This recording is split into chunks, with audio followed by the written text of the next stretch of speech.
Hey all, this is Andy here from the Artist Grid. With COVID hitting, we have decided to focus on artists affected by this pandemic and to try to share some of their stories with you through our podcast, Tag Talks. COVID is going to do a lot of damage to our communities and our people we love and care about. Events that have been planned are being canceled, plans that have long been in place have been uprooted. We want to use this platform to invite people on to talk about how COVID has hit them, what they had planned, and what they are currently doing. With that being said, please enjoy this episode. My name is Andy Bauer, and I'm here with Zach Zurn of Carpet Booth Studios, a partner of ours, and we are here to do a tag talk, and we are going to just pick Zach's brain and just kind of listen to where he is at with COVID-19 taking over. Zach, if you want to introduce yourself, and I'll just shoot away some questions here. Awesome. I'm Zach Zurn. I run a studio called Carpet Booth Studios in Rochester, and stoked to partner with the Artist Grid. So how has this affected your business so far, and you mentally, and all the projects that you had going? Yeah, like most businesses, I mean, we're hurting, we're struggling a bit. The hard thing about what we do is we mainly work with self-funded artists. We do have some label projects we work on, but it's almost exclusively self-funded artists that rely on gigs and shows and concerts to pay for their livelihood and pay for their studio time. So right when live event, large event stuff started to get closed down, that immediately started to affect us. A lot of cancellations, a lot of hopeful reschedules, but nothing set in stone because we don't really know when to reschedule to. We're lucky we do have some mixing that and some mastering that kind of fell on our plate, and I can do that alone here at the studio. But other than that, it is just a hard time financially for a lot of business owners, but stoked to see what happens at a local and state and federal level to hopefully, help business owners out like myself. And are you finding that with a lot of the mixing projects that, I know for me personally, it takes me the longest to mix things. So are you finding that kind of having this extra free time is a bit nice in that way? It is a little bit. I mean, I'm not the fastest mixer, and I like to take my time on things because I'm kind of a perfectionist when it comes to mixes. It's kind of nice. But I also love producing sessions. There's nothing more enticing for me, and why I kind of got into this field was to be in a room with an artist, helping them achieve their creative vision. And mixing is a part of that, but it's also not the full record making process, so granted, most of the stuff I'm mixing we've already gone through that pre-production and tracking process here at the studio, and I've been working with the majority of the artists I'm mixing some stuff for, but I do miss that sort of one-on-one human interaction, or me meeting with the band and really just trying to get inside their head on what they want their record to be like and sound like. But it'll have to wait. It's good that we're all trying to be socially responsible and kind of flatten the curve, as everybody's saying. Mm-hmm. Do you find that you have been hit up to do more mixing jobs since, I'm assuming that people are doing some home productions and things like that. Have you found yourself being busier with, just mixing jobs and mastering, as you mentioned? Actually, no. I haven't actually been hit up a lot about that. And talking with some other engineer and producer buddies of mine out of the Minneapolis, St. Paul area, that seems to be fairly common is, I guess to begin with though, we don't do a ton of post-production work on stuff that has been tracked in home studios. Mm-hmm. A lot of the stuff we do has been tracked here or tracked at other studios. Granted, we do, once in a while work with bands that have decent home studio setups and work with them. But I've got a few on the burner right now that are about to come to me in the next 2 to 4 weeks from home studio setup, so that'll be really nice. But like I said, we're lucky. We do have some stuff to keep me busy for at least 2 to 3 weeks, and we'll see what happens after that. But we are open to take more projects for sure. Yeah, and I take it you guys probably can't have people into your space there to record right now, or is that something that you guys are just trying to be conscious of, or I'm not sure what the stipulations of the laws are for you personally. Yeah, man. Yeah, that's a really good question, and we're kind of wrestling with it ourselves as a team, and then me and my wife are sort of wrestling with it as well. But we're a non-essential business, of course. We're not like a hospital or something like that. So we're not really supposed to be having people in, and we're really not for the most part. But the nice thing about how our studio is laid out and how we build it is our control room where I would work and our tracking rooms have all separate entrances. There's no shared spaces. And so we have had a few in the last week where I've had everything set up before, sanitized, all the piano keys and mics that people are going to be touching. And I've had artists walk through our hallway into the live room or into an ISO room and just adjust the mic themselves, kind of doing those little engineering help outs for me that like an assistant engineer or intern would do, which is super nice. And then we're able to get really cool stuff made. Again, I do miss that like sitting down in the control room, having that intimate sort of like, let's talk about what this record is supposed to do sort of feel. It's doing it through glass. And yeah, just keeping the distancing. But I mean, so yes, here and there, a little bit of sessions, but mostly everybody has canceled or rescheduled. Mm-hmm. What are you most optimistic about right now? That's a great question. I am not pessimistic, and I am not like forlorn. So let me make that clear, because I do feel like, especially in our area, Rochester, Winona, La Crosse, this sort of like tri-state corner, this sort of music community we have, especially in Minnesota, I feel like we're pretty damn resilient, and so I think we'll come out on top of all this. I do believe that the industry as a whole will change. I don't even have any specificities on how I believe that will be, but I think it's going to be a whole new world when we step out of this, especially if it's going to be for 2 to 3 more months that they're saying, with projecting with live events and such not happening. But I think I'm optimistic about the resilience that our music community has shown in the past, and how art is such a crucial part of the human experience and the community's experience, and so that will not like go away. I think I think that really boils it down, where I'm just optimistic about the people that are involved in this community that our business and myself find myself in.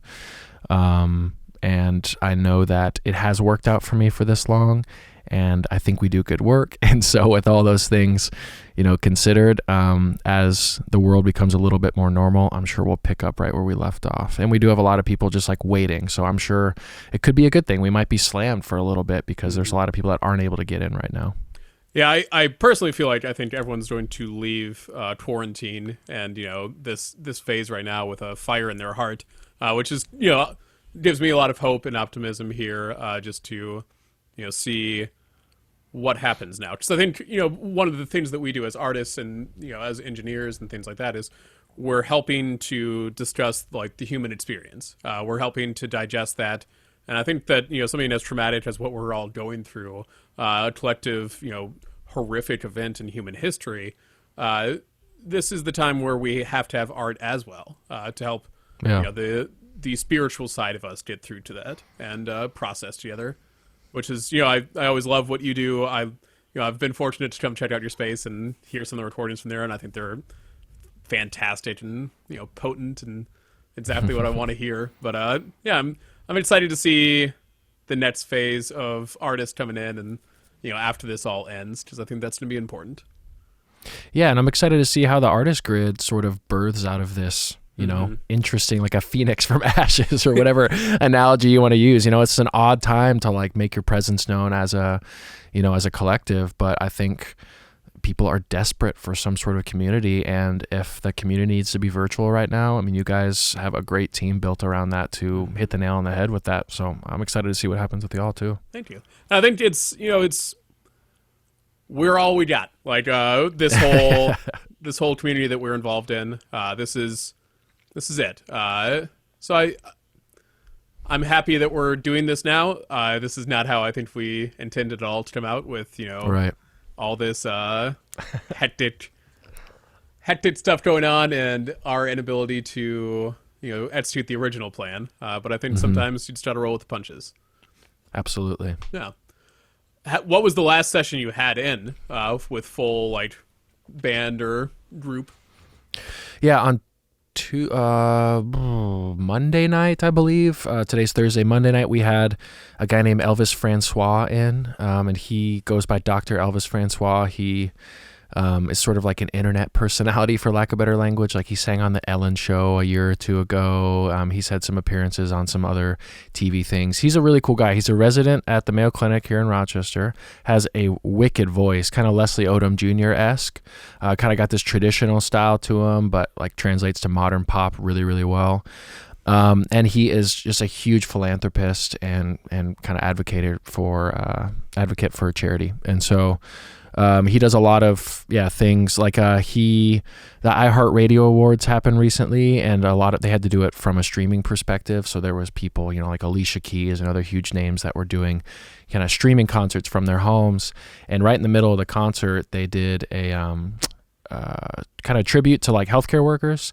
And up on the award screen, there was all of these pictures and names of healthcare workers, and on the other side was a video of him singing Imagine by John Lennon. He does a lot of covers and stuff.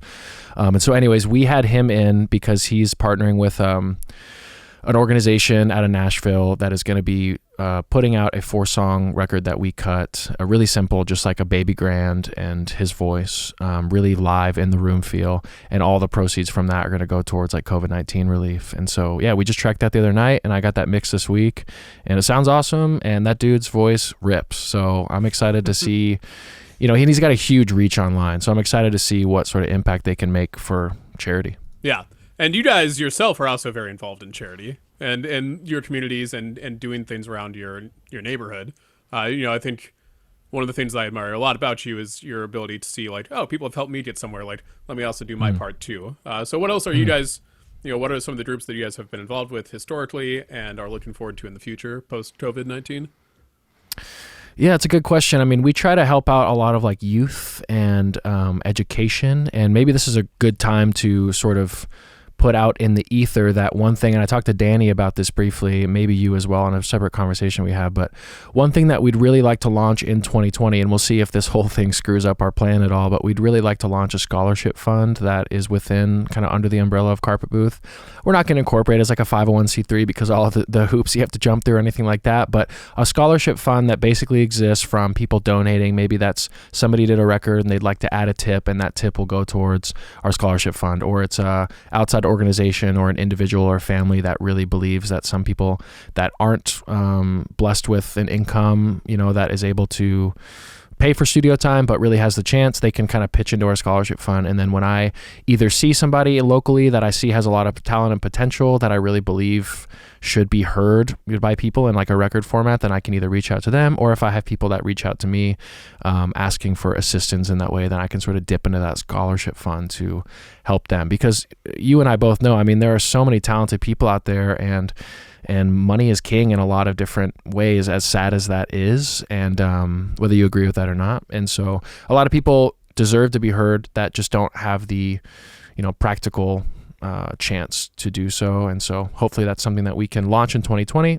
But other than that, we're just really lucky to be able to partner with people like Elvis. We worked with a post-rock instrumental band last year called Driftless, and did their drums here at the studio, and they took a while to release their record. They had a guy somewhere else mixing it, and they just released it in late January, but decided to put all the funds towards the World Health Organization when they found out that this was happening.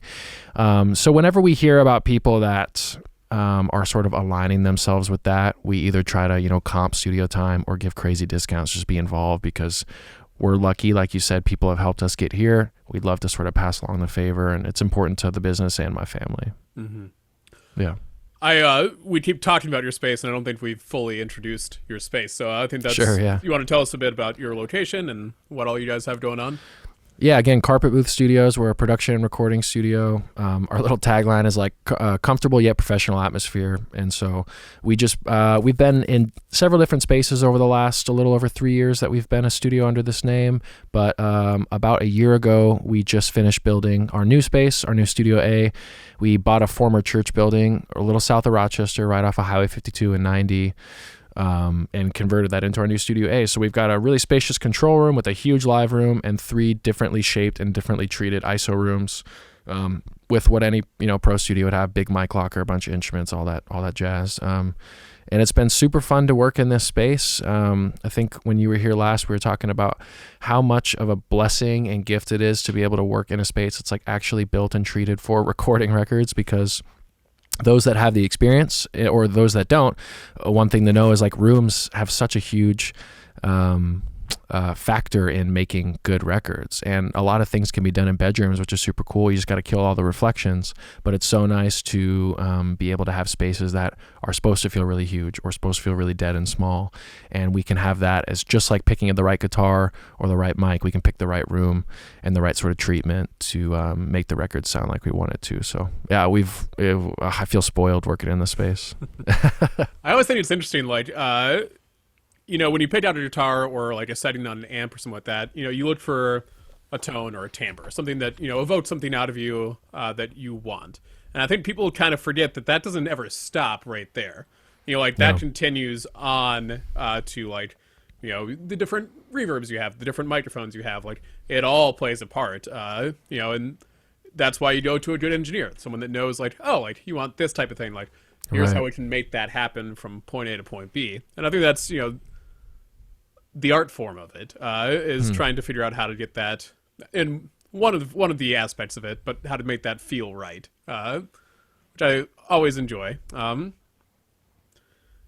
love the space you guys have. I love all the different rooms you have, and I love that live room especially. I think that has just such a cool feel to it. And again, it's just that ability to hear it, to actually move some air, and to hear like a room mic on a drum set, like for the first time in a different way. It's you've heard it just by being in the room, but to actually have it isolated, that's a totally different experience, and it just makes it. Yeah, did we go through mic captures when you were here? I can't remember. We did, yeah. Okay, yeah. Super fun. Mm-hmm. Go ahead. Yeah, I nerd out about that, man. I just was trading some gear with my buddy who owns a studio in Ham Lake right north of St. Paul called Studio 65. Chris First, great studio, great dude. And I went up and he was showing me some stuff before all this stuff happened. And it's so inspiring to be able to go to a different space.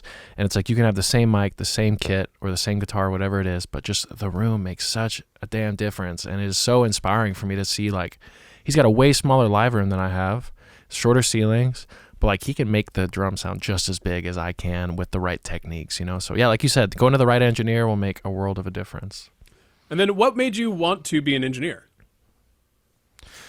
What made me want to engineer was I wanted to produce. So engineer was like a means to an end, to be honest. And I've really fallen in love with the kind of science or the arts of whatever buzzword you want to use with engineering. I really like having a mic locker where I have the ability to make different choices, and again, the rooms, etc. But I fell in love with songwriting from an early age, and then fell in love with like kind of top lining, like just melody crafting. Mm-hmm. And then that kind of went into, oh man, like when I started to learn instruments at a young age, like drums, guitar, that kind of stuff, taking piano lessons and all that, it's like, wow, this can really reinforce like these melodies that I'm just like walking around the house humming and singing. And then, all my extracurricular activities, being in bands, going to school for music, you learn about counter melody and all these things, and how what's underneath the melody can really be the sauce, the flavor of something that can really, really make something sweet and special and different. And so I did that. And then, and then I've been making records, like not great records, but like since I was in like 7th or 8th grade, I was lucky enough to like spend some time in some really good regional studios at way too young of an age. They shouldn't have let me in, but I was always the one, and probably similar to you, man, where it's like I was always the one in my bands. Like I was scooting up to the engineer or the producer and like looking over the shoulder and probably being like way annoying, like asking questions about like, why are you using that preamp over that preamp? Or like, hey, why would you pick like a 24 over a 22 inch kick today? Like I thought we wanted this sort of sound. And it's super fun to like pick somebody's brain who has experience and do that. So yeah, engineering started as a means to an end, but now I love it because it's just part of the overall engineering process. But I will say the beauty about music is there is literally nothing about it that's objective. It's fully subjective. So I can have a different engineer come in, and when we're lucky enough to have higher budget projects where I can mainly produce and I can have somebody else just worry about the engineering side, those records end up sounding so different because that person just has a different mindset. Even my assistant engineer, Nicola Hamilton, like a local songwriter here that started with me as an intern 3 years ago and has graduated kind of being into my right-hand man, my assistant engineer. There's some projects where I'll just really ask him to kind of take the realm because I know that he'll do something different than I do.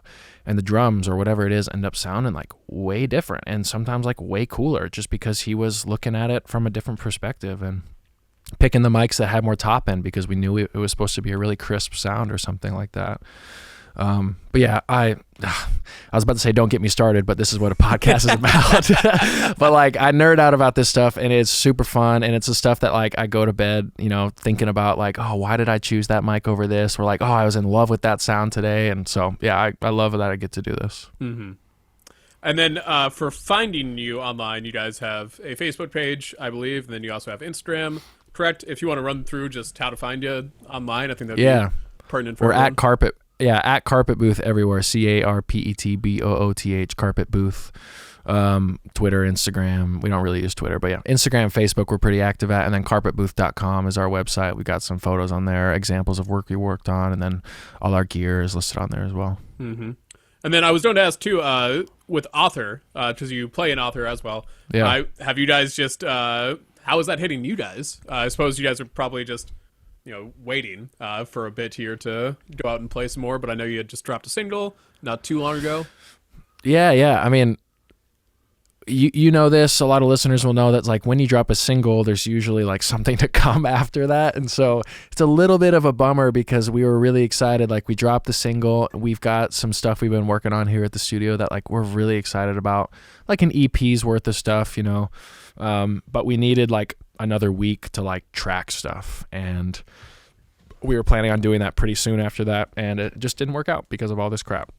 So that stuff's kind of on hold.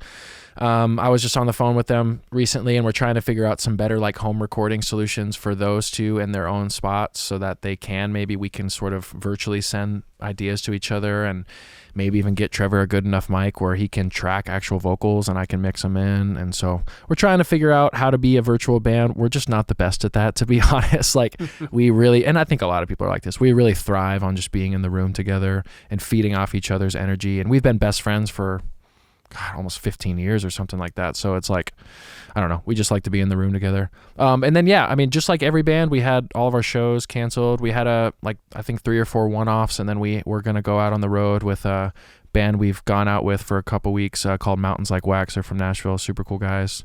But yeah, that's all on hold as well. So we'll see if shows get rescheduled or if tours get rescheduled.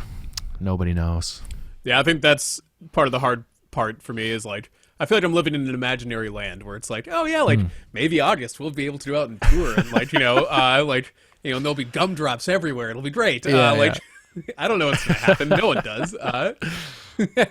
Oh man. And I think that's just been driving me nuts. It's that nagging feeling in the back of my head of when is this all gonna end? When can I make some loud music again? Yeah, and the more you think about it, the more kind of depressing it seems because there's no information on when it's going to end. So yeah, like we were talking about earlier, just trying to stay focused on the things that are optimistic, I guess, as hard as that may be. But that's been helpful for us. But yeah, the stuff you can work on. It's yeah, keeping that in my mind has been probably the best thing for me. No doubt. Yeah, just thank you for talking with us, and I'm excited to check in with you guys here soon and see where you guys are at. And I don't know. I love listening to you talk, and it makes me excited hearing how passionate you are about what you are doing, and I'm excited for you to see what comes next.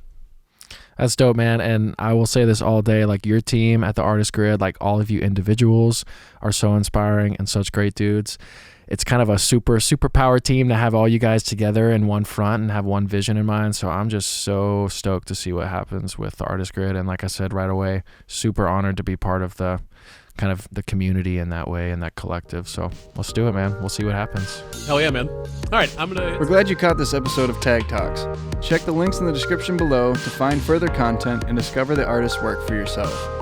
You can find more episodes of Tag Talks on Spotify or explore what else we do at www.theartistgrid.com and connect with us on Instagram and Facebook at The Artist Grid.